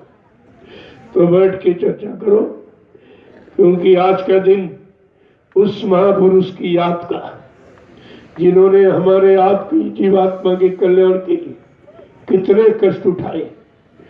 जेल में रहकर कौन सी खुशी थी, 21 महीना बेदी बेड़ी हथकड़ी पैर कर। ये देखिए, ऐसा समर्थ मालिक कभी नहीं आया जो जीवों के लिए इतने कष्ट उठाकर और इनको सच्चे रास्ते पर लाके खड़ा करे। इस हमदर्दी को आप बिल्कुल भूल गए, आपकी समझ में कुछ नहीं आया। इसलिए अब आप अपनी अपने टेंटों राटियों में जा रहे हो, जाओ वहां बैठकर प्रार्थना पाठ करो, नहीं तो सेवा में लग जाइए। इन भंडारों में सेवा कराइए और सफाई कर डालो, सब झाड़ू उठा करके सब फावड़ा उठा लो। अरे भाई आज तो आपके पास काम नहीं तो सेवा करो आप, अच्छी बात। और जहां कहीं गंदगी देखो फौरन गड्ढा खोद के वही बता दो। ये बहुत सरल है और ये भजन से भी सरल। भजन तो आप कर ही नहीं सकते हो, तो कम से कम सेवा कर लो, इसी से अपना काम बना लो। ये तो बहुत सरल उपाय है, इससे बढ़कर पाप कर्मों को खत्म करने का तुम्हारे पास कोई तरीका। भजन तो तरीका, लेकिन भजन आपके बस की बात, तुम्हारा मन नहीं साथ देगा। तो ये सब कामों में लग जाइए आप। और जैसे भंडारा तैयार हो और इनको 3 बजे भोग लगा करके आप भंडारा चालू कर दीजिए, तो 1 घंटे में सब भोजन कर लेंगे। और ठीक 4 बजे आप आ जाइए तो कुछ चर्चा हो जाएगी। अच्छी चीज आज का विशेष पर्व है, तो विशेष सत्संग होना चाहिए, विशेष जानकारी आपको मिलनी चाहिए, तभी तो आप इस पर्व की याद रखेंगे। इसकी जानकारी तो जरूरी है। जय गुरुदेव, जय गुरुदेव, जय गुरुदेव नाम किसका, प्रभु का। जय गुरुदेव नाम किसका, प्रभु का। प्रभु का प्यारा नाम। जय गुरुदेव। अब अपने अपने जगह पर जाओ, बाद में मेल मिलाप हो जाएगा, अच्छा रहेगा। सत्संग के बाद उस समय इसीलिए रखा गया है कि उसमें सबसे भेंट वार्ता हो जाती है। और पहली बात तो ये, आज आपके पास पूरा दिन है, झंडा घूमिए आप। वो झंडे की परिक्रमा बहुत जरूरी है और उसमें सब लाभ और सब दुआ दिया उसी में बांध दी गई, उसी में। तो घूमो, 10 मिनट रुक के फिर घूमो, फिर 10 मिनट रुके, फिर ऐसे करके आज समय आपके पास पूरा, क्योंकि अब तो कुछ करना नहीं। आप भोजन आपको 3 के बाद मिलेगा, इसके पहले मिलेगा नहीं। ये चीज ध्यान रखिए, क्योंकि समर्थ मालिक ने हमारी आपकी सुख शांति को दिलाने के लिए 21 महीना अन्न और जल ग्रहण नहीं किया। एक सोचिए आप, तो कम से कम अरे 1 दिन कुछ घंटों के लिए आप कर लीजिए। वो वाली व्रत, वो ये व्रत है असली व्रत। व्रत माने संकल्प। जिस गुरु ने जीवात्माओं को वापिस घर पहुंचाने का संकल्प लिया, उस संकल्प में बंध कर हमें आपको भी ये काम थोड़ा बहुत करना चाहिए। तुम्हारे लिए तो बहुत कम समय है, 3 बजे तक ही तो है। इसके बाद आप भंडारे का प्रसाद ग्रहण करें और धीरे धीरे सत्संग स्थल पर आके बैठ जाए और सत्संग प्रारंभ हो जाएगा। 4 बजे 1 घंटा आपको दिया, 1 घंटे में सब भोजन प्राप्त करें सारे भंडारों। जय गुरुदेव। देखो, बच्चों को तो आप खिला सकते हो, लेकिन आप थोड़ा असली व्रत है ये, वैसे तो तमाम व्रत करते हो, कुछ मिला आज तक? व्रत माने होता संकल्प। ये रोटी सब्जी दाल खाना नहीं खाएंगे कोई व्रत है? व्रत माने संकल्प होता। जिस महापुरुष ने हमारी आपकी जीवात्मा को जगाकर परमात्मा से मिलाने का, घर पहुंचाने का संकल्प लिया है, उस संकल्प सूत्र में हम आप बसे आज। तो आपको ये थोड़ा बहुत करना चाहिए।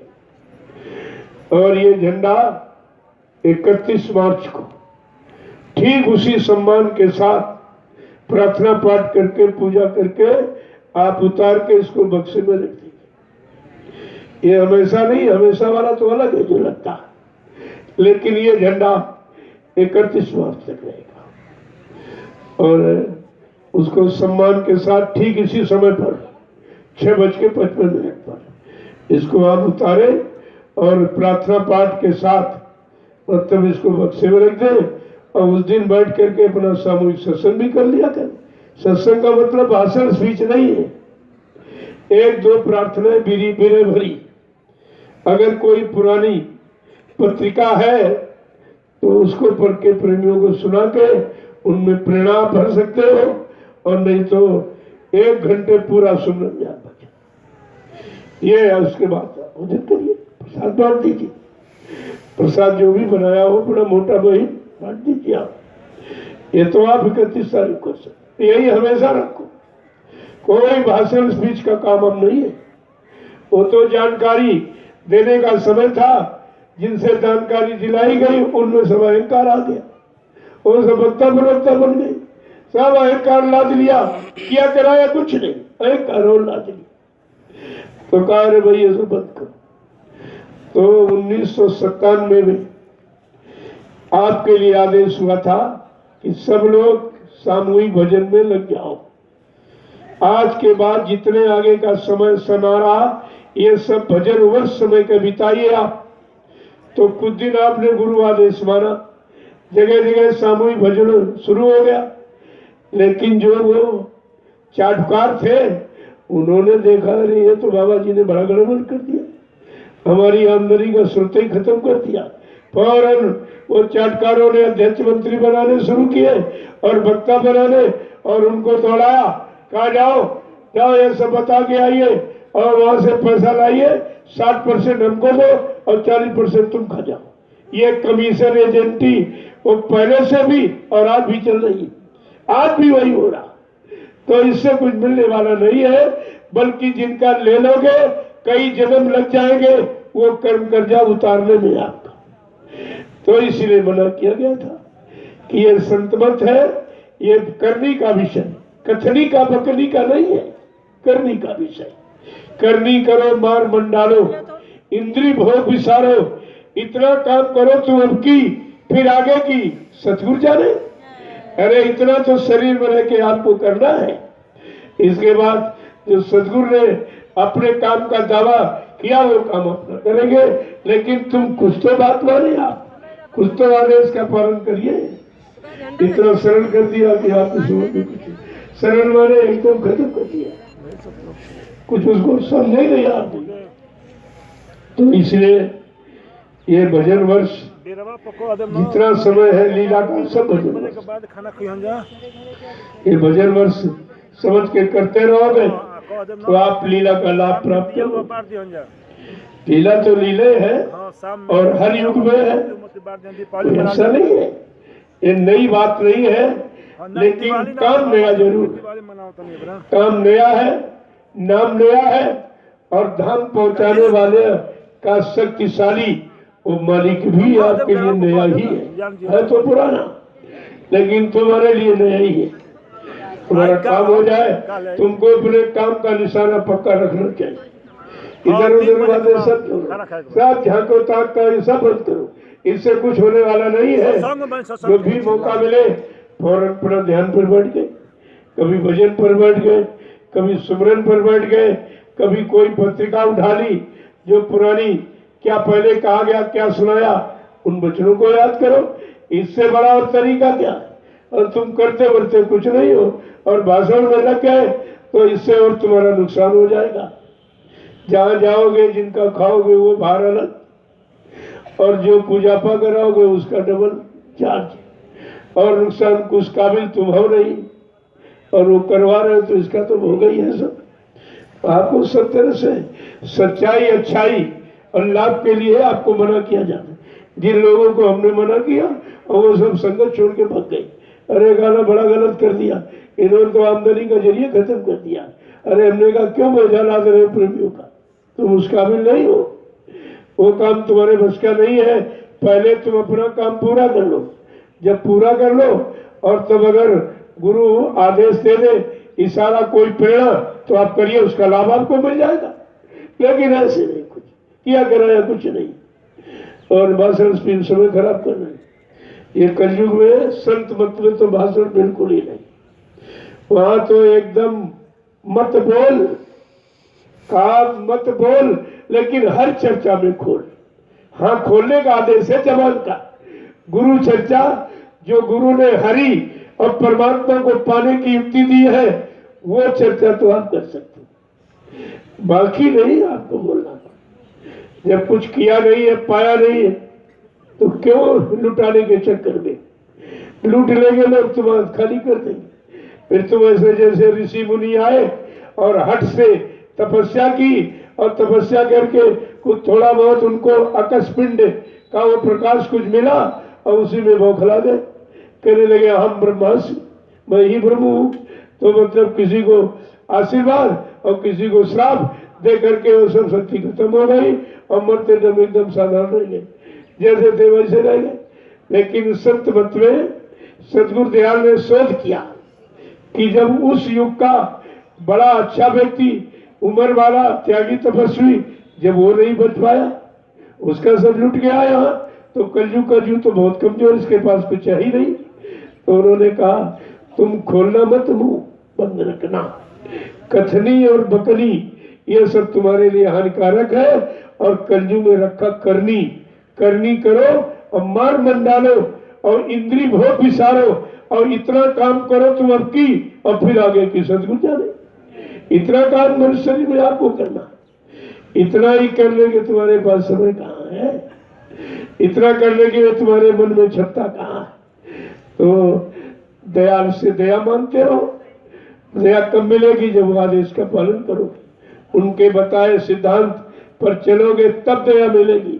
ये चिल्लाने विल्लाने में दया कुछ नहीं, कि तुम नकली बनावटी कोई प्रार्थना किसी की लिखी हुई पढ़ने लगे, चिल्लाने लगे और ये आंसू बहाने लगे, देखो इससे कुछ होने वाला। ये नकल तुम्हारा कोई काम नहीं करेगी, बल्कि तुमको उस असली चीज को पाने में बाधा बना देगी, बाधा डाल देगी।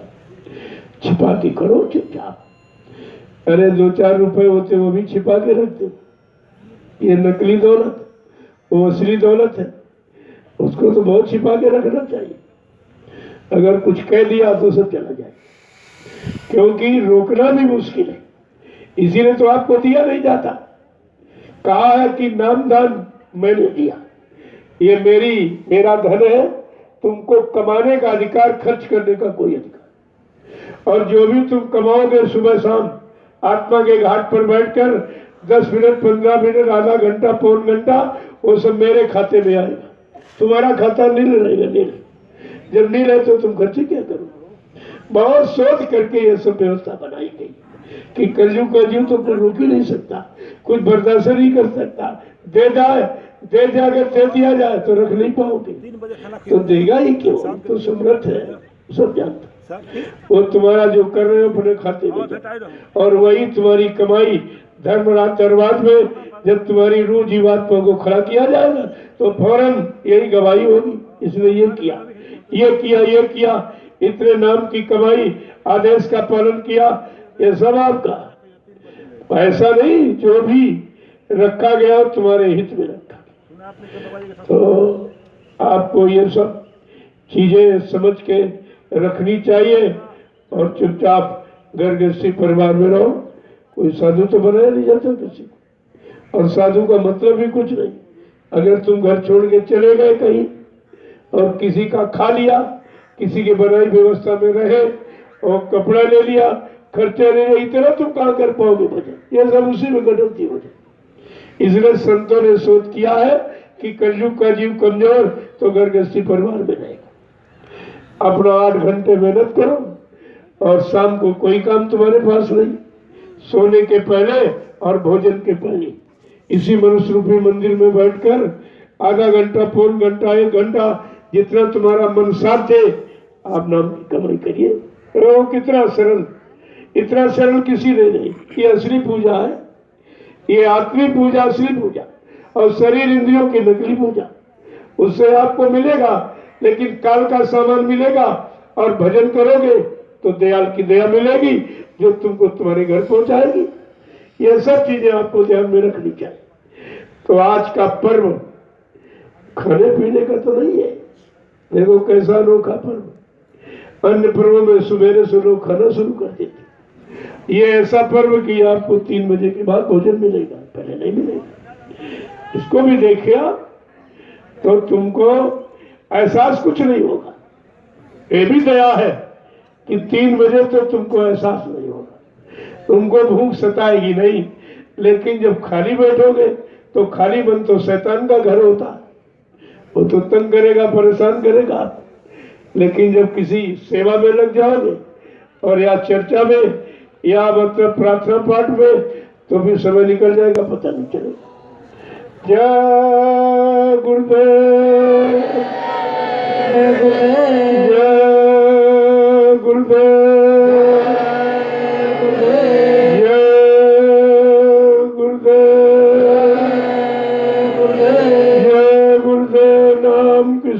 प्रभु का। जय गुरुदेव, नाम किसका? प्रभु का। जय गुरुदेव, नाम किसका? प्रभु का।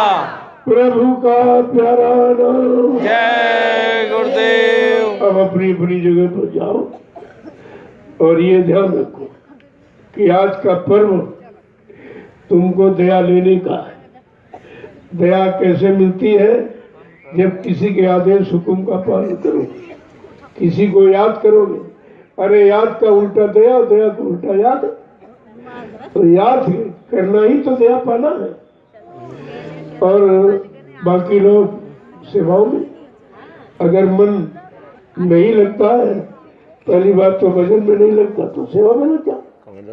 और आज तो भजन का अच्छा मौका, क्योंकि भोजन है नहीं अंदर तो नींद भी नहीं आएगी। यह सब तुम्हारे लाभ का है, ऐसा नहीं है। लेकिन तुम कभी ऐसा करते ही नहीं परिवार में, और इसीलिए बार बार शिकायत करते हो, हमारा भजन नहीं बनता, हमारा ध्यान नहीं बनता, हमारा सुमरन नहीं बनता। अरे क्यों नहीं बनता? कोई कारण है? कहीं तो मन लगा ही पड़ा है। अरे मन को लगाने की जरूरत नहीं, तो लगा है, केवल घुमाने की जरूरत है। जहां लगा वहां से घुमाकर गुरु के वचनों में लगा दो, नाम की युक्ति में लगा दो। लगना खुद जानता हो, उसको लगाने की तुमको नहीं फिक्र, केवल घुमाने की जरूरत। उधर से घुमा दो इधर। जब आपने तमाम नाम महात्माओं के सुने, तमाम पलटू दास का नाम सुनाओ, इसी तुम्हारे इलाहाबाद में, और वो माली जाति के, तो अपना पौध का काम करते थे, और जो लोग आते थे तो उनको सत्संग में सुनाते थे। तो वो जागी हुई सूरत थी कि लोग कहते अरे ये तो माली है, ये क्या क्या कहता है। उन्हें क्या मालूम, वो तो बाहर का खोल कबर आली माली तुम्हें दिखाई दे रहा, लेकिन माली नहीं, वो तो मालिक था। मालिक जिसने उस चीज को प्राप्त कर लिया, तो सुनाता था धीरे धीरे वो आवाज पूरे सब जगह फैल गई। भाई वो कैसा है, पौध का काम करता, नर्सरी का, और ऐसी सी बातें सुनाता जो कई किताबों में नहीं है। तो लोग जाने लगे, तो कुछ लोग पहुंचे तो उन्होंने तो जिक्र करना शुरू किया। कहा एक बात बताइए आप कि भगवान कितनी जल्दी मिलता? अरे कहा भगवान मिलना तो सबसे सरल है, भगवान मिलना तो सरल, बाकी तो सब कठिन है। कहा क्या मतलब सरल है? कहा और क्या? कारण लोग कहते तपस्या करो, ये करो, वो करो, कल कुछ नहीं। फिर बड़ी शंका है, कहा नहीं सच बताइए आप। तो उन्होंने कहा बहुत सरल। कहा कितना सरल? तो ऐसे पौधा उखाड़ा, उखाड़ के दूसरी जगह लगा के, तो इतनी देर लगेगी। फिर भी नहीं समझ में आया इशारा। कहा इस मन को यहाँ से उखाड़ो, यहाँ लगा दीजिए, काम हो गया, कुछ नहीं करना। लेकिन इस शैतान को वहां से हटाना और गुरु तरफ लगाना यही कठिन है, क्योंकि ये शैतान कभी इधर लगा है नहीं। ये भोगों में लगने वाला, रात दिन भोगों की तलाश में रहने वाला और गंदा क्षणिक रस लेने वाला, ये अब इधर लगेगा कैसे? समस्या इस बात। तो कहा धीरे धीरे धीरे गुरु बचनों का मोया लगाते तो ये मुलायम हो जाएगा। और धीरे से इसको एक एक दो मिनट से शुरू करो और ये सब काम करने लगे। जब इसको इधर रस मिलने लगेगा उधर छोड़ देगा, लेकिन उधर तुम रस देना इसका बंद कर दो, कुछ न करो। केवल जैसे किसी को कमजोर करना तो खुराक बंद कर दीजिए, खुराक बंद कर कमजोर हो जाएगा, फिर आप पकड़ लीजिए, फिर तुम्हारी पकड़ में आ जाएगा। लेकिन तुम दिन रात उसी की खुराक पूर्ति करते रहते, जरा सा इच्छा की फौरन गए हो, ले लिया। तुमको भी रहनी गहनी नहीं मालूम है संत मत की रहनी गहनी क्या, संत मत का भोजन क्या है, कुछ नहीं मालूम। जहां देखा पशुओं जानवरों की तरह देखा, ठिलिया को फौरन मुंह मार दिया। वही ये भी नहीं सोचा कि कैसे बनाया, किस तरह आया, क्या कमाई गंदी संधि क्या। तुम्हें तो इसका कोई ज्ञान भान है नहीं, और इसी से तुम इसमें कुछ कर नहीं पा रहे हो और निरंतर लगे रहोगे, उससे कुछ नहीं मिलेगा। तो फिर बाद में कहोगे हम लगे रहे, में मिला नहीं। तुम लगे कहाँ थे? जिसमें लगना चाहिए उससे तो अलग ही रहे हो, और जहाँ लगे थे तुम वही लगे हो, वहां से हटे ही नहीं, और इधर लगे भी कहाँ हो। लेकिन धीरे धीरे धीरे धीरे वो माहौल बनाया जा रहा है। जब माहौल वातावरण बन जाएगा तुम सब लोग खुद ही करने लगो, कुदरत मजबूर कर देगी। तब कई तरीके हैं। कहा था हमको कोई तंगी, कोई भिखमंगी, कोई स्थिति बनानी पड़े मैं तो बनाऊंगा, क्योंकि मैंने तुमको नामदान दिया है तो मैं भजन कराना जानता हूं और सबसे भजन करवा लूंगा, कोई बचेगा सबसे। अगर आप ये सोच के कि हमारे पास धंधा व्यापार बहुत है, मौका नहीं मिलता, तो दोबारा जन्म जब मिलेगा तो धंधा व्यापार खत्म, मुश्किल से 24 घंटे में एक रोटी पाओगे, तब करोगे? कहते तो दुकान की वजह से तो दुकान तुम्हारी फेल कर दी जाएगी, तब करोगे भजन? कहते नहीं, बाल बच्चों का ये देख रहे, अरे दोबारा तुम्हारे बच्चे नहीं पैदा होंगे, तब करोगे कि नहीं? अरे वो कराना जानता करा लेगा। अभी तो सब स्थिति में रखकर कहते अभी कर लो, सब सामान तुम्हारा है, इसी सामान में रह के अपना काम बना लो, नहीं ये तुम्हारा सामान सब फेल कर दिया जाएगा, तब आप मजबूरी में करो, तब आप करोगे। करना तो पड़ेगा, क्योंकि जो कराने आया वो कराएगा नहीं, उसका काम रह जाएगा, उसका वादा झूठा हो जाएगा। इसलिए कहा मैंने तुमको नामदान दिया है तो नामदान गड्ढे में धकेलने के लिए नहीं थी, नामदान है जीवात्मा को जगा के परमात्मा से मिलाने का। कहा हमें कोई स्थिति बनानी पड़े, कोई लीला करनी पड़े, कोई खेल खेलना पड़े, लेकिन भजन तो आपसे करा लिया जाएगा और आपको करना पड़ेगा। इसलिए अभी से शुरू कर दो तो अच्छी बात है, तुम्हारे लिए सरल हो जाएगा। जय गुरुदेव।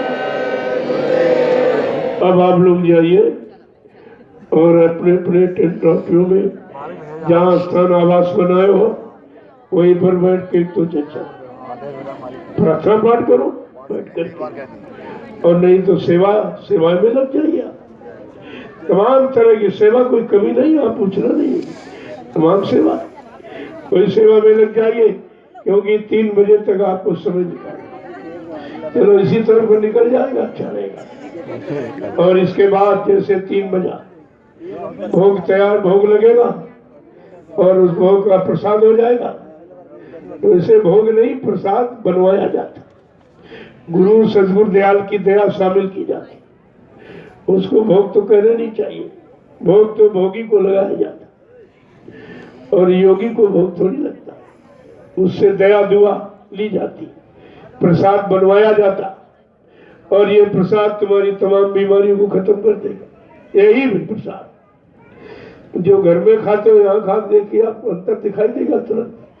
और सादा बनाओ तो और अच्छा, लेकिन तुम्हारी अभी मन की आदत खराब है, कमजोर है, तो तुम अपना वही ये मसाले मसाले यहाँ भी डालते हो, तुमको मालूम नहीं मिर्च कितनी तीखी, अगर यहाँ लगा दो तो जलन डाल देगी शरीर, जलन तो अंदर जाके क्या ठंडक पहुंचाएगी, फिर वो काम क्रोध लोग को ये जलन पैदा होगी, काम क्रोध लोग मोह कार, ये जलन तुमको और बेचैन कर देगी।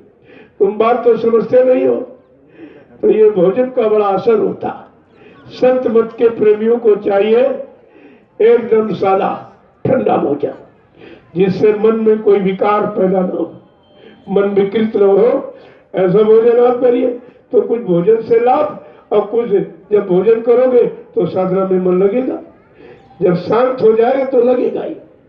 लेकिन तुम मानते नहीं हो, तीखे चटपटे साले मसाले ये सब जब चटपटे हैं तो मन में चटपटे तो पैदा करेगा, कोई शांति सगुन सा थोड़ी पैदा करेगा। बात तो समझते नहीं हो, ऐसे तो पूरा जीवन तुम्हारा निकल जाएगा, क्या लाभ मिला।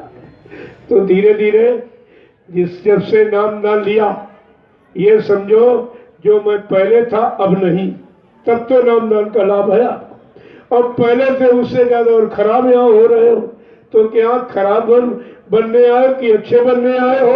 अरे कुछ छोड़ने आए हो, कुछ लेने आए हो, तो ये सब ध्यान आपको रखना चाहिए, तब तो आपको इसका लाभ मिलेगा। नहीं तो वो समय में पहले का 60 साल का तुमने खराब ही कर दिया, अब जो बचा ये भी खराब, तब तक समय आ जाएगा चलने का, तो चला चली का मेला शुरू हो जाएगा। फिर आप पता नहीं आवन हो न हो, तुमको मानो तन मिले न मिले। और ऐसा महापुरुष फिर कभी आवे या ना आवे, या आवे दया न करे। आए तो कबीर से लेकर कितने आए, ऐसी दया किसी ने नहीं फरमाई है, इतनी जरूरत भी किसी ने समझी। अरे उन्होंने तो बड़ी फटकार लगाई कि कहा जो कहा सुनी माने नहीं, दे धक्के दो चार, जो कहना और सुनाना नहीं मानता धक्का मारो उसको।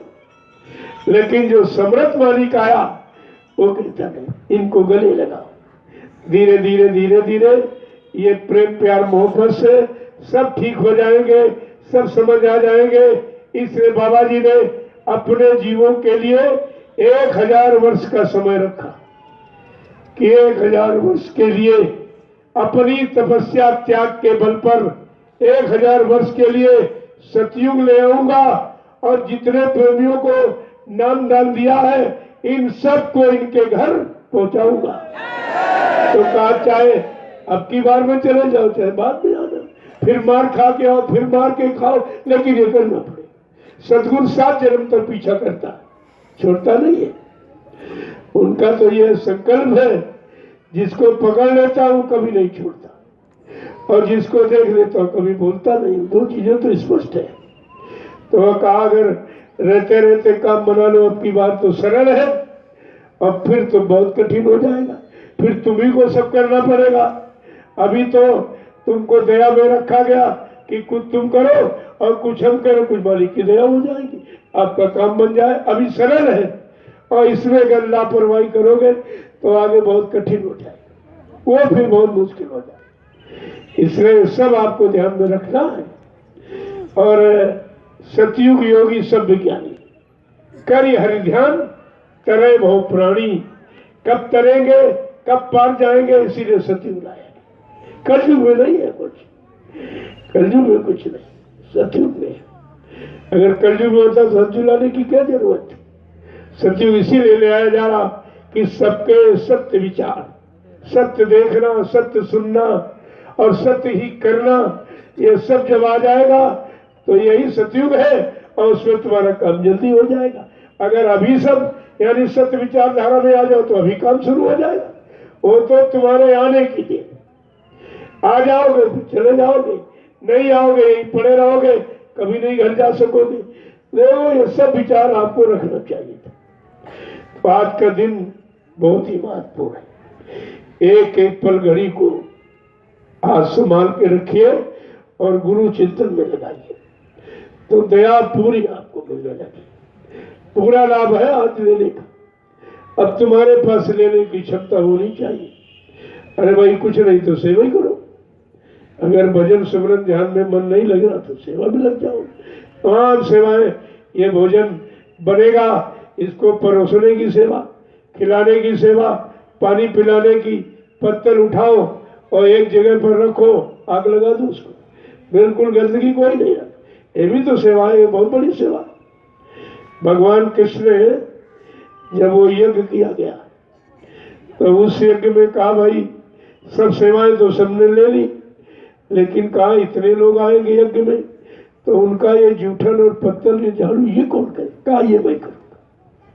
कहा पत्तल और झाड़ू ये काम लिया बनवारी ने, यही काम उन्होंने लिया कि मैं झाड़ू लगाऊंगा और पत्थर उठाऊंगा और सबकी गंदगी में मतलब यानी उठा करके ये काम मैं करूंगा गंदगी वाली।